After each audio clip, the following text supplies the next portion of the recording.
ukwazi wena ukude kakhulu. Amen. Ngiyajabula nje ukuthi namhlanje ngifike kule ndawo unalo umsebenzi ongaka oqhubekayo bazokuthi ethi ukuthi angisebenzisana isipili. Hallelujah.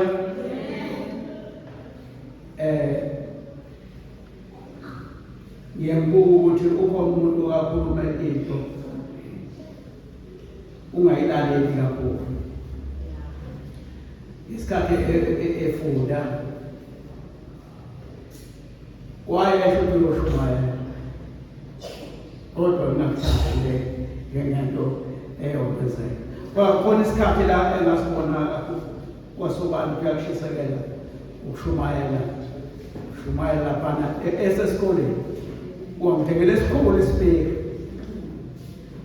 wathi thina mina ngikhola nje ukuthi suku losuku kufuneka kuphuye kuyoshumayela zishe into amasesitimane into akathela wahamba thatha wayana ngomthengela isipeki ngabona uqinisile kule nto ayenza. Engikubonga kakhulu ukuthi akwazi ukunikela lo mnikelo wokushumayela ngoba ukushumayela kuwumnikelo akuyona nje into. Umuntu oshumayelayo usuke umuntu onikelayo kakhulukazi ngoba ukushumayela kudinga imali, kudinga ukuthi kube khona izinto ofuneka uzenze bengekho abantu mawusaqala so bengekho abantu abakulekelelayo kusuke kudinga ukuthi kube wena onikelayo. Ngibonga nje umphakathi ukuthi akwazi ukuthi amnikeze ukuba akwazi ukufeza umsebenzi kaNkulunkulu awunikiwe ngoba umsebenzi awenzayo akulo wakhe unikiwe ukuthi abambisane naye akwazi ukuthi asebenzisane naye amnike ithuba lokuthi asebenze ethembeke kuNkulunkulu amthumayo ukuthi asebenze. Lokho kuyinto enkulu kakhulu. Amen. Amen. Bese ngibonga nami ukuthi uNkulunkulu emsebenzisa eshumayela bese nisabela nibone ukuthi akushoyo kuvela kuNkulunkulu akuveli kuyena ngoba nilubizele uNkulunkulu anisibona aba yena uyingcebo. Amen. Igama elithi ncebo abanye sebelenze la esikhulu kabi. Kanti igama elithi ncebo alisho esikhulu, lisho umuntu ophansi kakhulu. Uma kukhulunywa ngoJesu ukuthi usuke ezulwini wadela ubukhosi wezemhlabeni wazoba yingcebo, igama elingasho ukukhuphuka, igama elisho ukwehla uyoba yinto engakungesiyona. Ukuba yingcebo uNkulunkulu angawenzisa izinto ongayithandi nabantu futhi bakuphathe ngendlela ongayithandi. Incebo ngoba ayiphethe into yayo kufuneka ithobe kulabo bantu ngoba incebo incane kakhulu nabantu esebenza kubo. Ngaphansi ibandla liphezulu kakhulu ukunencebo. Amen. Ngamanye amagama ukuba incebo kusho ukuyinikela ukuthi uzokwehla bekufanele ube phezulu kodwa uzokwehla ube mncane. Hallelujah. Mhlambe nginganikela ngiyafushane ngayo uJesu. John 13 verse 13. uJesu ugeza abafundi bakhe inyama. Wayebona incebo abafundi bakaJesu abakhulu kunoJesu. Kodwa ugeza abantu inyama ubani uyena. Kuvela futhi incebo uthi ngishiyela isibonelo. Utshela nabafundi bakhe lokho engikwenza ngimnikeza isibonelo. Ngamanye amagama uveza ukuthi incebo ingaphansi kwabantu esebenza kubona. Uma ufunda uPetro 1:5 ngiyanusa malume engiyilo nami yalusani kahle umhlambi ningabi njengamakhosi kodwa nibe isibonelo. Yini isibonelo? Isibonelo umuntu ohamba phambili kwabantu benze into okumele abantu bayenze.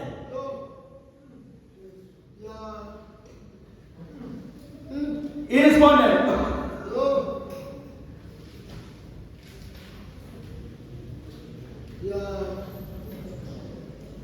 Isibonelo. uJesu uthi nibeke ijoka lami phezu kwenu. Mina ngimnene nifunde kimi mina ngoba ngimnene ngithobekile ngami. Esho ukuthi akadingi ukuthi akhulume kuphela. Uthi akhulume bephila leyo mpilo. Abantu basebelandela befunda kuyena impilo. Inkolo yoKristu injalo.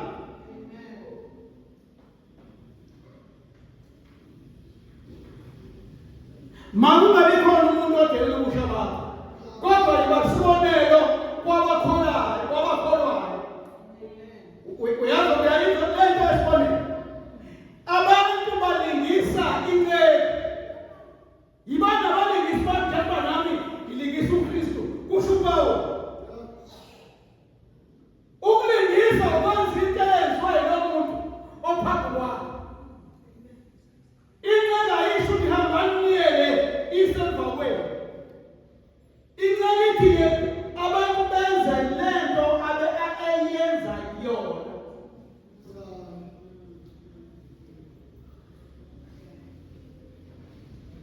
Amen. Amen. Ngesinye isikhathi incela iyathethiswa. Ithethiswa bazalwane bathetha. Kufuneka ibe nekhono ukuthi beyithetha kumele yenze njani. Ngoba leyo nto ezoyenza uma kungesiyona bazoyithatha abantu benze yona bazokunothethiswa nje. Kufuneka ukuthi uthathe iy'nyathelo ezinje. Kufuneka ikhiphe ikhono lapho ukuthi iphuma kanjani kulesi simo.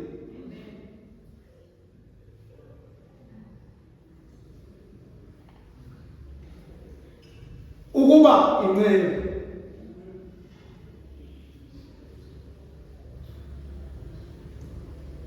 Ubaphathi yakhuluma nje ukuthi sasihamba bayebuya abaphathi abezongibuza wenza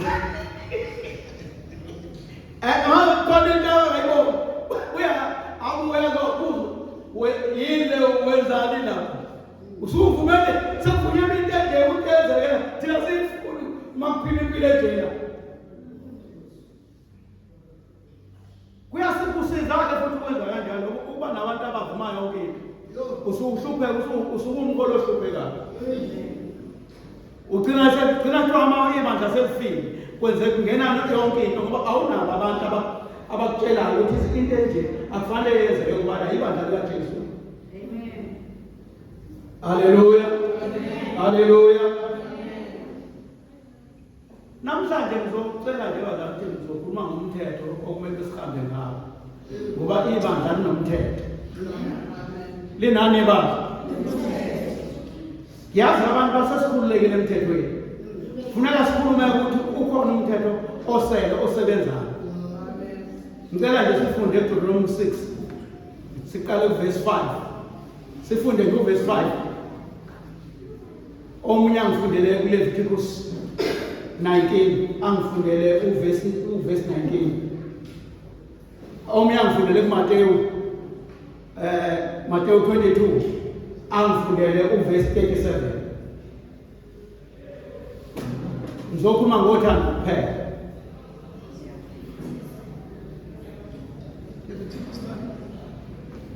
Leviticus 19 uverse 18. Verse 18. Deuteronomy 6 uverse 5. Leviticus 19 verse 18. Matthew 22 verse 37.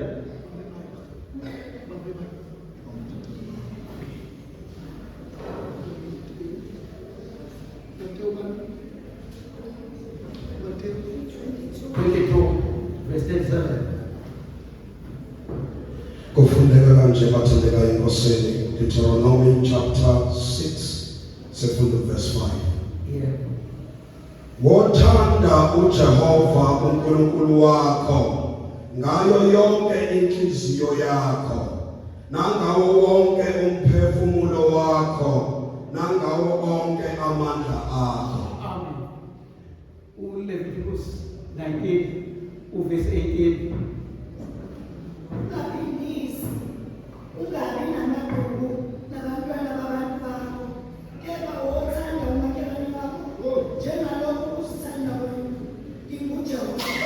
Matthew 22, verse 37.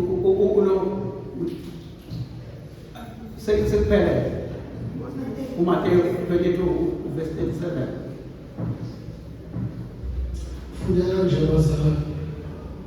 Verse 37. uJesu wathi kuye, "Woyithanda inkosi uNkulunkulu wakho ngayo yonke inhliziyo yakho, nangawo wonke umphefumulo wakho, nangayo yonke ingqondo yakho." 38. Yes. Ngicela ukhuleke. Izwi lakho uNkulunkulu wethu liyaphila, linamandla, liyasiphula imisentana yaseLebanoni, lona liyaphuzisa imishini abala, liyahluma amahlathi. uNkulunkulu wethu ungcwele ukhuluma ngalo emini, inhliziyo yethu ilindele ngokwamela izwi lakho. Umphefumulo wethu masuthiswe kuwe bezwi lakho. uNkulunkulu wethu ungcwele khuluma okuthandayo, sifundise intando yakho, sifundise indlela zakho ngezwi lakho, siqondise ngezwi lakho ukuze sihambe lula. Amehlo ethu ebhekile wena siqalo uKristu Jesu Nkosi. Amen. Amen. Uthando lusenza sibe izigqila zokuyithandela. Ungabi izigqila esibekela umthetho ngoba inkabi ihaleleka. Umthetho ukuze kube umthetho ukuthi ungeyigqila. Ungabi nalo uthando. Ngoba uma uphakathi ethanda uma uphakathi angeke kufike amasosha lokho ezobasiza. Yini eyenza bangafiki? Uma ungekho uthando, ukhona umuntu wesibili okufuneka enze azosiza. Ngoba yini bazana ngeke? Amen. Uthando lungekho noma olwani, kukhona abantu okufuneka bakusize.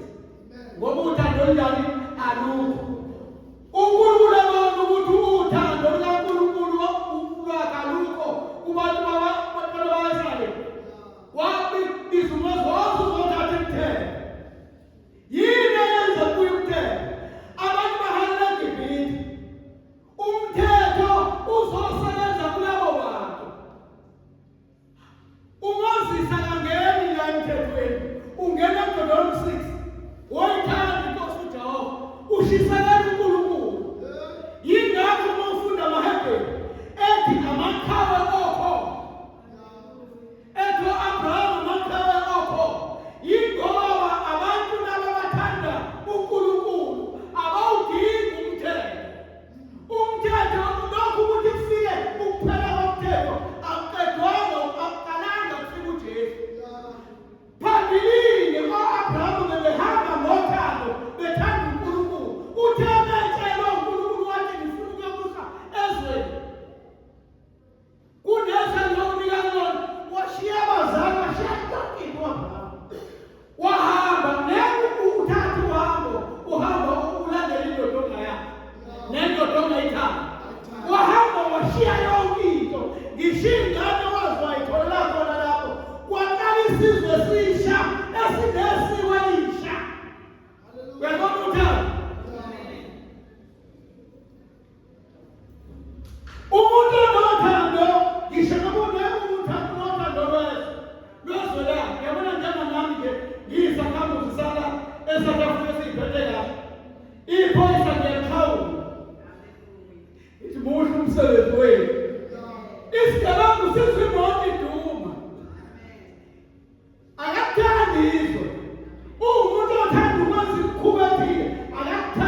uthando malungelo. Uyaphuma uyakuzokutha hayi bashadile. Kodwa futhi baningi abathola abantwana namhlanje besindisiwe beshadile. Yile ukuthi ashiye umshado wakhe nomntwana nabani. Akanalo uthando lwabashadile naye, akanalo futhi uthando lukaNkulunkulu ngoba lukhona umshado awuphilile. Ayikho inkinga makunalolu uthando, ayikho into elimala, ayikho into ephela.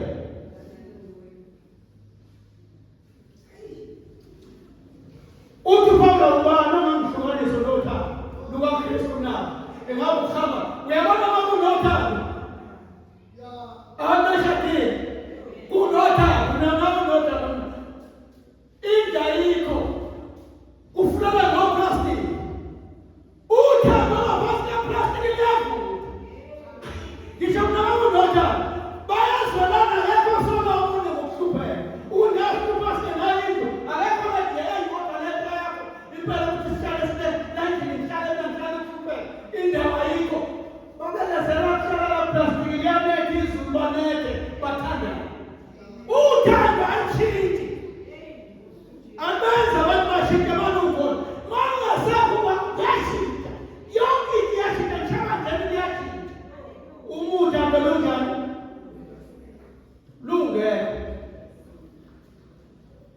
abantu abathandana abacabangelana bayabonelelana alusifunele ukwazi alisho njalo iBhayibheli lapho iyazenzekela ishunyayelwa ayidalozana iyazenzekela uma umuntu enza izinto ezinhle ebantwini enza izinto ezinhle ngiyakhathazeka ukuthi hayi mina ngingakwazi ukwenza nami ngiyathanda ukwenza shisekela mawuthanda uthando lwenza kahle.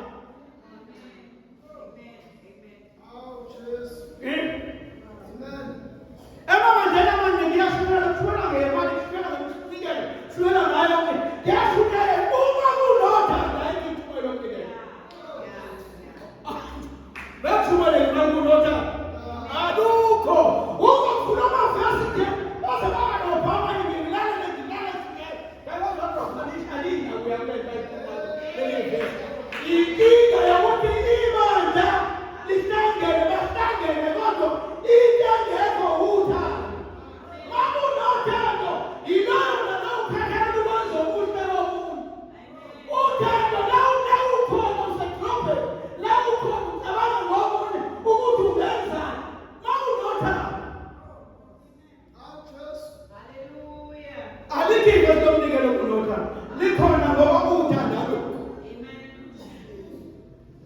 inchubo nathi isikhathi ngoba ayikhuluki ezululeyo isizathu ukungabi khona kothando kanti lithi iBhayibheli ibandla elingenaluthando liwile uthando ujalujoya khamba utshela ibandla lasefeshi ukuthi basile othando nabasakho othandweni ibandla lithathi ngokuthi sifo ungabi khona kothando.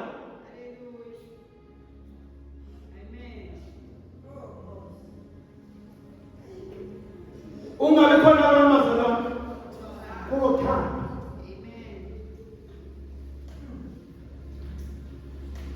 Akekho umuntu ophuma ekhaya uthando lukhona. Ngisho ingane la iphuma ekhaya kunothando.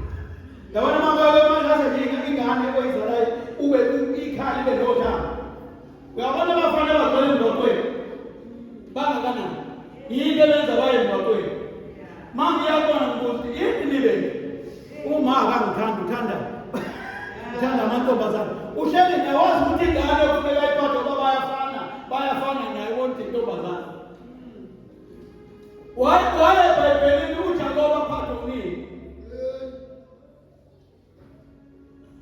ukwazana ukuthi indoda emphathise kwaja ubani abamuhle phansi oyinakela unini no ise wayinakela uyise wahamba ehlathini wabona nabafazi abathola lapha ehlathini la ekhaya uyise wadlela inyama yonke into akuzothi umfana wenza unina la wayinakela insizwa lokuthi wayinakela abathi yakhe umzibuko mamu uphakathi Niyambuza ngithi waphola. Uma mzali mama wena niyakwazi ukuzala wale wezandla. Imbewu yaqala la. Ileve beleka amasefuneka ibuku. Iyona ndana. Lekali lobe vimenya. Yingakho umfana maye masephuma uzophuma lekali uJehova veze sana. Ehani lo ebenzayo mini nalo. Ngivinjwe lo. Uyalo mdala. Nesprofeto nesakubelo zomazala izokuqala zasifweni. Angazi kwenzekani isisu sami yanyaka uNkulunkulu wakhazi zonke hayi ziveli. Nazi zisho omncane yabuso ngakanani. Untshwantile lo muntu ngiyaphindoni uNkulunkulu wazona. Futhi lona wanziwa indoda yaka-Afrika. Elungela ukushada Afrika ngoba uNkulunkulu maya enza abantu ukulungisela indawo. Ulungisela ukuthi kuya ngokuthi ilanga kuleyo ndawo ingakanani. Ufanele ukuhlala umuntu omhlophe la, ufanele ukuhlala umuntu onjani la. Umuntu omnyama uhlala endaweni enelanga elishisa ngokuthetha. Funeka ahlale endawo. Mawuya lapha kumele ngelishisa liye ko-40 bani. Lezi ndawo ezingenhla. Khona indawo eshisa kakhulu. Abantu bakhona abantu abafundela indawo. uJehova wenziwani ngale indawo ngeke umuntu uthi kunikeza umuntu ongafanele indawo wayifanele indawo. Amen. Umfana wayikhona uJehova wayikhona umfana wayehleli intombazana uEsther wayehleli noMordecai ophuma iquality yendlovukazi ukuthi intombazana idinga uyise. Ayidingi uningi idinga uyise futhi nayo uma ubani ngavela mangase nje kuthiwa banothando bangasali uma entombazaneni angasali ehambe noyise intombazana lo uyena muntu. Ngikhuluma nenye ithi nje yayibuye ukuthi nami ngizenze nje izinto ezenziwa amanye amantombazana. Kodwa ngizobona ukuba kungathula nje ukuthi thona intatayo uthandiwe ubaba wakhe. Phuma into emnandi yentombazana, phuma iquality yomfana, phuma iquality yentombazana. Kungabi khona abantu abazobaleka phuma ekhaya olala ngeplastic. Uthando bazalwane. Ini bazalwane. Uthando. Into umuntu asifazane udinga uthando. Akathandi. Angiphinde uyena phela shelwayo ngeke sikhuluma ushuthi wawubongeshele yena ngane phela maku ukuthi nakuyathanda. Kodwa ngoba yena udinga uthando noma selapha no yini udinga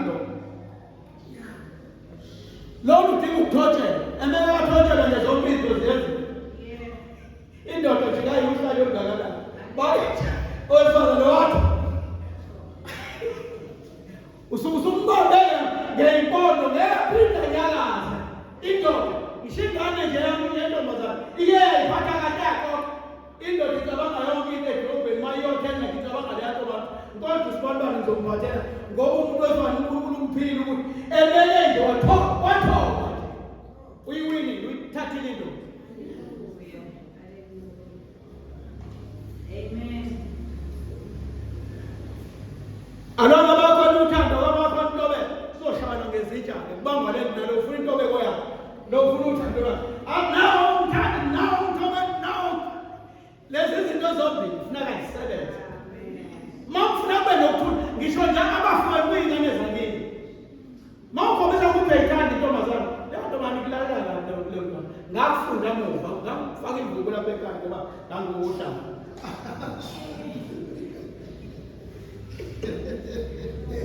Phela sasingiswa thina sabantu abangakholwa ngempela futhi abanodlame hayi umuntu ongakholwa nje olungile udlame udlame olushukayo ebhemeni insango oluphuzayo utshwala mase intombazana ikhuluma into engayizo funeka ifake imvubu leyo ntwana ayiphindi ikulalela ngisusuthana uyikodwa le mvubu ihambe yena umfana ithi hayi ufuna yona ngibe nawe ngisithelela ngoba uyayicindezela kodwa uma washintsha tema masengisindisile kwakhona amantombazana amancane asekhaya niyangizwa bazalwane sengisindisiwe kwakhona abantwana amancane asekhaya abantwana amancane asindiswa lase ngwabuyisa ngishana nawo phansi ngithi ingane zikababa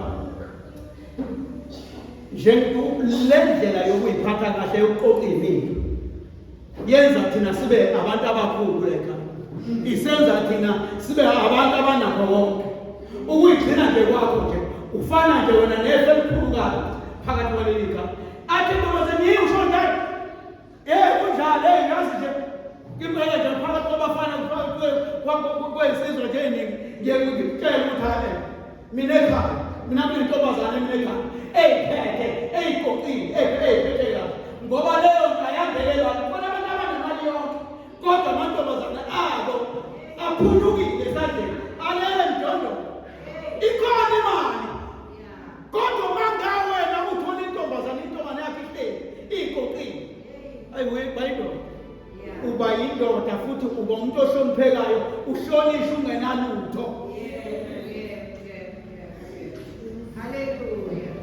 uyashumana nala hayi bani akuhambe landela amadoda awu kuthiwa nangu babawazi zashintshe amantombazane asekhaya zayigcina neshada sendala beyigcinile ngoba ukuyigcina ukuzenza ukuyigcina ukuyintombazane ukuyigcina ngaphandle kaJesu yingakho lithi lapha Korinte 7 ngithi ubantu verse 34 lithi oyigcinileyo ungcwele ngokuphindwe kabili ungcwele emoyeni aphinde abe ngcwele emzimbeni usho njani Paul umuntu oyigcinile nje ayintombazane ushaya into uyi-2 ningani nawo abeyigcinile bakwethu ngoba ibandla liyabadinga abayigcinile liyamgcina nomuntu oyiqoqile kade sebazi abafana phela nama ngikho thina sahamba ngempela ezonweni sahamba kakhulu kodwa uJesu washo ukuthi uyakwazi ukuyakisho ibhidlikile ayiqoqa yakhe lokhu labo uthembo likaJesu bazalwane uJesu uthi into ephelile uthi kuphelile ngeke ngabuza laba bengishumayela niyalazi ukuthi kubani ngisuka usho ukuthi uJesu wena akwazi ukulungisa bathi noma ngabe unjani ukade abashonga ngalangiko ngoba uJesu ufika akwakha akulungise ulunge mangala abantu ukuthi kanjani ulunge kanjani lo haleluya ngo-93 kwawasindisa intombazane kaNdlovu lapha eYazaleni yasindisa eyishaya abantu ngoba zonke ukuthi umeke yaphuma nje ekhaya ithi yadu ngishaya abantu kwahlala nje kuyinto zokinto amazulu kwabanga ngihamba nayo abantu babele bathi ubani lo abakathuye ngempela akasabi washintsha umuntu ngoba uJesu yashintsha intombazane kaNdlovu yahamba yokwalindoda ngoba sasingafihlile ukuthi umuntu onendoda kufuneka ayishiye indoda nje uyishiye endlini evuselelweni awuzi nayo inkosi la enkonzweni nje usuzolungiswa ufundiswa awufiki nomuntu kulapha uzohamba wababuza abanye sebaphathisa wathi ziphi ngoba kuyaziwa ukuthi umuntu aphendukile abuya nezolungiswa enkonzweni ayikho into enjalo ukuphendula kusho ukuyisola ukuphendula kusho ukushintsha ukuthi izinto obuzenza ayilungile leyo nto funeka uyishiye la ubuyela usuzofundiswa ngoJesu ungafundiswa ngokwezono ungafundiswa ngambazana lapha kushiso uphendukile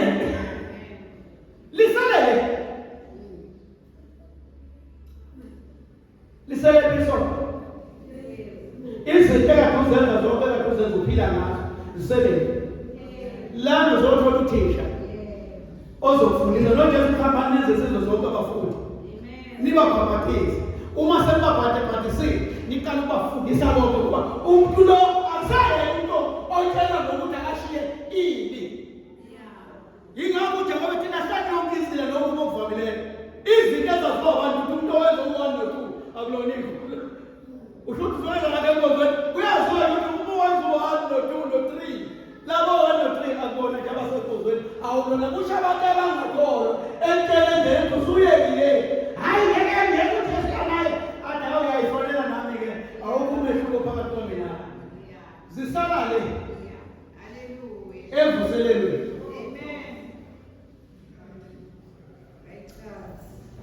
Uma ushunayezwa ushunayezwa ngozweni umfundisi uzobiza abavangeli ngelinye ilanga umvangeli uzokwenza ivuselelo ngoba ivuselelo yenziwe ebandleni. Ivuselelo ayikho entabeni ila ngoba igama ethi ivuselelo isho ukuvusela okade kukhona okukhona ukuthi kwanyuka lokho khona kuzobiza umvangelezela uzothumaza iy'ngane zabazali ey'fikile abangene enkozweni bevakashile bazobagcina sebabamane umbala umvangeli uzofika zokwenzana lowo msebenzi. Yivuselelo yokuthi ntambama njalo iyangena inkonzo ivuselelo aqede asale uthisha aqhubeke abafundisi abafundi abantu besuka phansi uJesu uthe konke. Hayi bakwendani ebethi konke kufuneka ukuthi umuntu aqale phansi. Ngamanye amagama uma umfundisi esikoleni akafundise ngoloko lokhu akufunda aqede. uJesu iminyaka emithathu wabaqeda wabafundisa wabaqeda wathi mina ngasemhlanzekile ngeze ngikhulume kumina shela kimi uyabona waqeda umfundisi ngoba uma kungaphelanga uyobalanda ngendengezela sebezela nabashayeli ababakhona labo abafundisi babashayeli ababulala ngoba awufuna kufundisiwe la funa bathi abakhiwe la abantu abakhamele ngaphandle bafikele kubantu abakhiwe la ngokuphelele befundisiwe ngokuphelele behlele beseyisekelweni ngokulana zakhe indlu bazalwane ukukholwa nje kwakhiwe indlu. Abanye bathi umzimba wakho ngokuyithempeli likaNkulunkulu iBhayibheli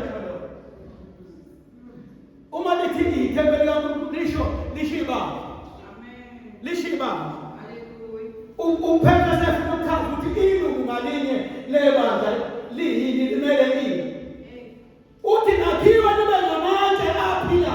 Uyabona umuntu one by one still esodwa sokwakha indlu kaNkulunkulu. Iy'nkinga makuthiwa yakhiwa ngamatshe umvangelo ufana nomuntu othathe inqola yakhe wayolanda amatshe angalungisiwe ewaletha la ewasusa endaweni zabo. Izolo lezabe kuzona ileli gama ususa itshe endaweni yabo. Mase kufika enkozweni bese kuthatha isando kuthatha ishizo ngoba itshe kufuneka lifane lelinye ngoba makwakhiwa indlu ngeke yakhiwe ngamatshe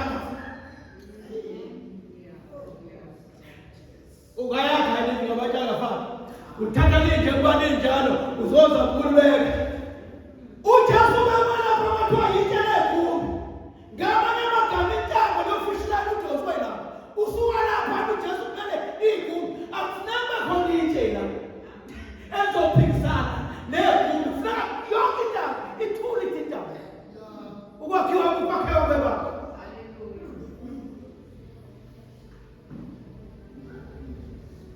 Alikho ezohlala libuza lithi ngenze njani umuntu o-1 no-2 wenze njani wonke umuntu uyalungiswa nakufuneka bazo ngesando esifanayo neshizo lesifanayo akhiwe afane naba la.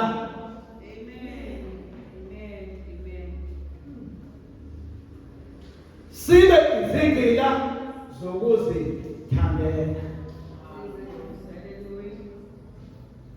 Umoze nje wathatha amatshe waphonza wathatha amatshe acasula nje ukuthi sebephose bakitho wathi yini bazalwane uNkulunkulu akafuni icasula uNkulunkulu wakho uyakuthanda yena laba bayajika bakitho bathi sekuyena uNkulunkulu lo owabakhipha eGibhithe bakitho. uMoses uthatha amatshe anomthetho wabulala amatshe uMoses. Hayi ukuthi ulaka ngokunaka ingoba wayengakho wayeshisekela uNkulunkulu ngoba umuntu okholwayo ethanda uNkulunkulu ushisekela uNkulunkulu akathokoza ukubona umuntu othuyikholwa kodwa enza izinto ngesizathu sokukholwa uyalwa.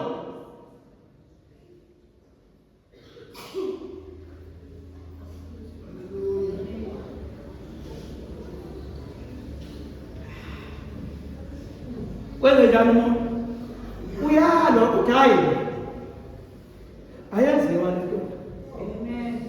Hayi ngizocela ukumfundisa. Wena uthini ngale nto eyenziwa lo muntu? Egameni likaNkulunkulu wakho, because uNkulunkulu wakho omthandayo uthini? Nambe uyenza la wenza izinto la ezingalungile akukuhlupezi leyo nto, ayikuhluphi leyo nto.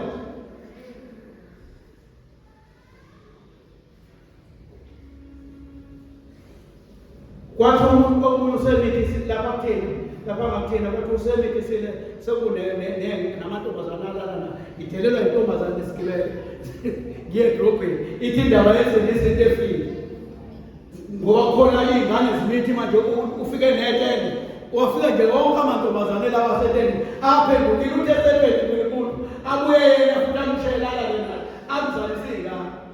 Ngisho nathi ubuya namhlanje ukushumayo ngathola ngaya komunye ngayobuza ukuthi awuchaze ngizothola abashumayela bakazenile uyamithisa kusemithisa amantombazane kunamantwana asekhulele wanawo usebaqedile nami ngangimthanda ngendlela akhuluma ngayo ngangiyithanda indlela nami ngamuzwa ngizila kwami ngizita iyakhabuza lesi.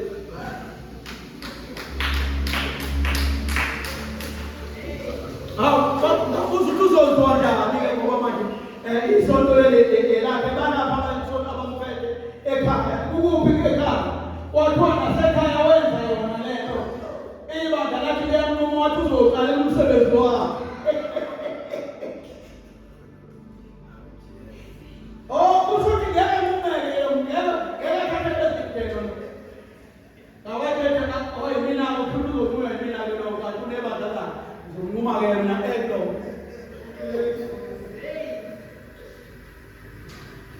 Ngakhuluma ngedraka lapha eWindow. Lelapha bhidlike leta. Bathi bhidlike uyamethisa ngimethise ngalo. Bathi hayi kanti angithi isonto atomethisa ya. Sathi uzomethisa ya. Ngiyathi ngibhidizela lapha nalo hambela. La bhidlike yetende yatakaza.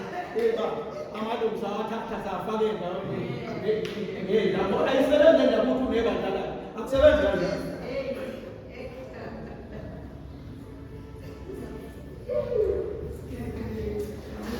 Ibandla ngabona amabandla aqala amagama nje angasho lutho ibandla lilodwa kuphela. Umuqala umuntu wena ngobale lakho unelakho wazi ukuthi kuphila kahle funeka ulwe noma yini e-Anglican ebayanglikani ishe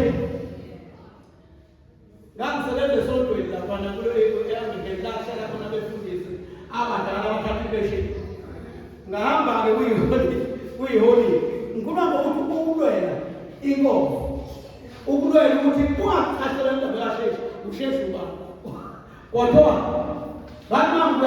ngathola umfundisi unkosikazi sehambile ngabuza ukuthi unkosikazi uhambe kanjani kwathiwa umfundisi umshayeli wamshaya wahamba bathi wamshaya wahamba abelungu lapha akubona wamshaya wahamba nenze njani nini hayi thina senze lutho phela ngeke sesenze lutho ngoba idala sizezufuneka ithatha isinyathelo sokuthi nenza wenina nje njengamhleni nayenze njalo ngabo intombazane le efika manje la ekhaya wathi intombi yakhe hayi ngeke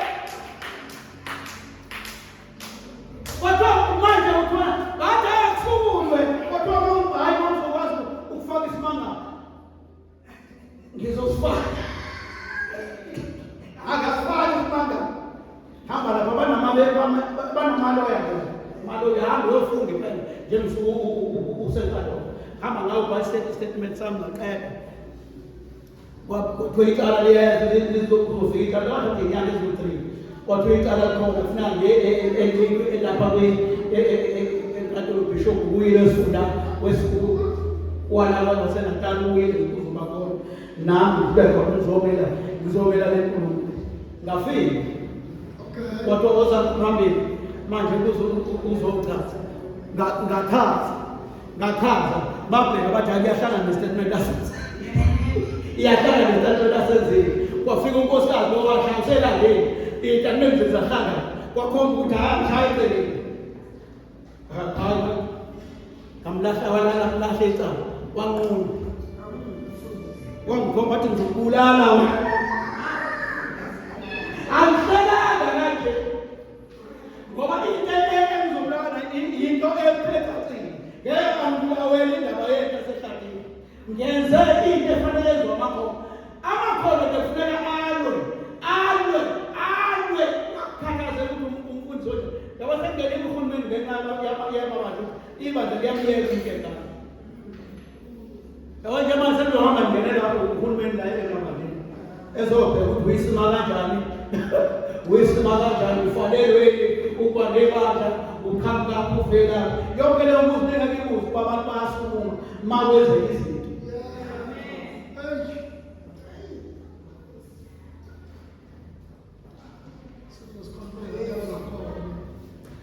bathini insebe isifile kunabathakathi manje abasebenziseni abathakathi hayi mzalwana umthakathi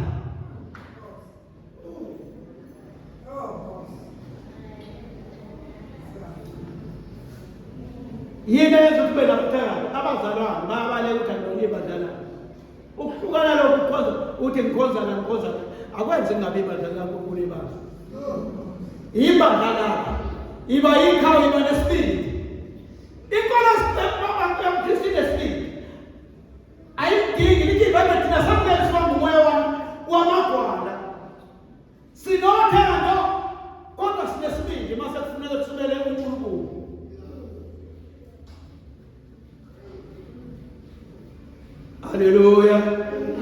haleluya omunye sokhuluma indaba kankosikazi thina besiyikhoza thina yazi ukuthi unkosikazi uyaxoshwa usayaqoshwa unkosikazi kukhona intombazana aseyitholile bangitshela ukuthi yiphi intombazana aseyitholile safika abanye abazathi ake sihambeni siyokhoza lapha namhlanje bona sizokwazi ukuthi siyikhulume le nto sizoyikhuluma ebufakazini emethi inteke ekhuluma ayezela thina simtshele ayikhuluma umushadile umshado awupheli ngoba wesibili umshado awukwazi uba nonkosikazi uphinde futhi ube nomunye enkolweni yoKristu nje umshado awupheli kungakho uAdamu mayesefika waya azi uAdamu ukudla isithelo lesi esidlongozi unkosikazi uthi uAdamu wafika ngokuzodwa wayazi ukuthi umthetho kaNkulunkulu kodwa imiphumela yomshado ukuthi umshado awupheli uyabuka ukuthi uzokwenzeka njani umshado upheli wazi isinto ukuthi isithelo hayi ukayikhohlwa umthetho kaNkulunkulu wahlala leyo nkosikazi wakamuyisa wahlala nayo baze bafa bendawo umshado njani awupheli nangowesintu umshado awunjani bazalwane awupheli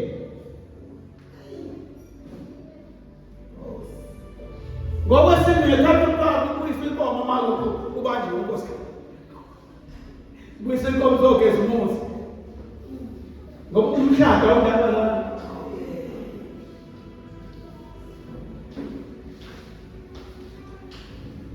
uthando futhi uJesu ushilo uPaul ushilo wathi uthanda kuphela wathi kodlula zonke izimpi uthando ngeke ludlule liyohlala lukho imbazalwane alukho okuphelayo lonke ukuthi funeka uthanda abantu funeka uthanda unkosikazi wakho funeka uthanda iy'ngane zakho yonke into ethinta uthando ayipheli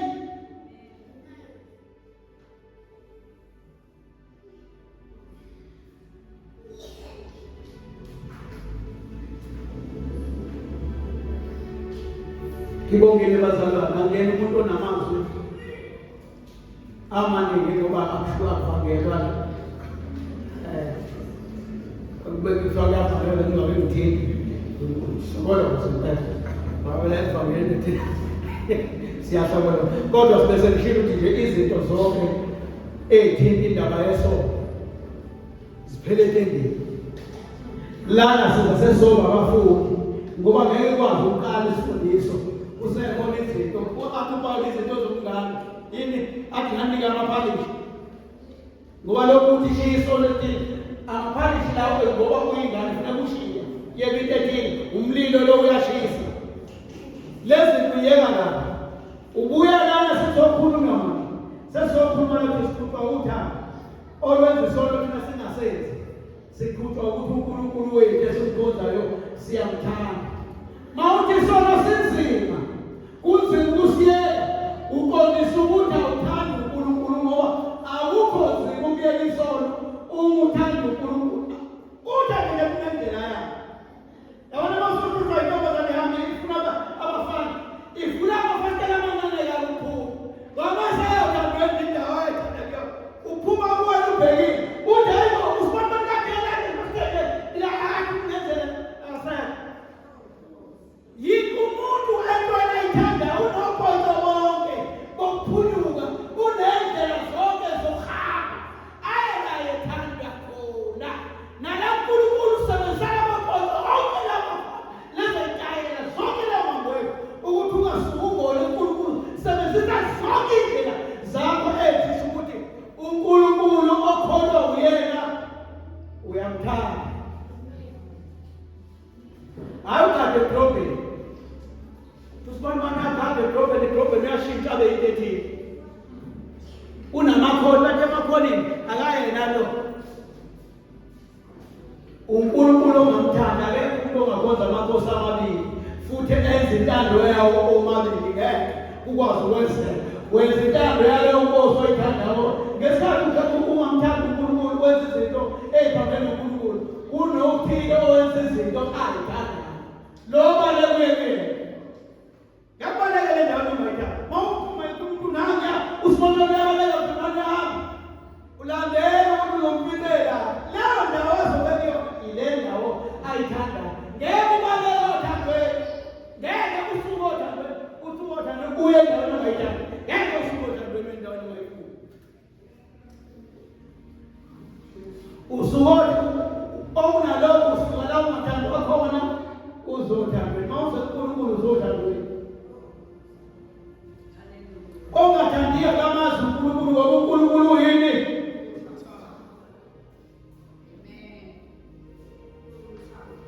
amen ungakhuluma kusengimdala ukhuluma kusakwa amen yebo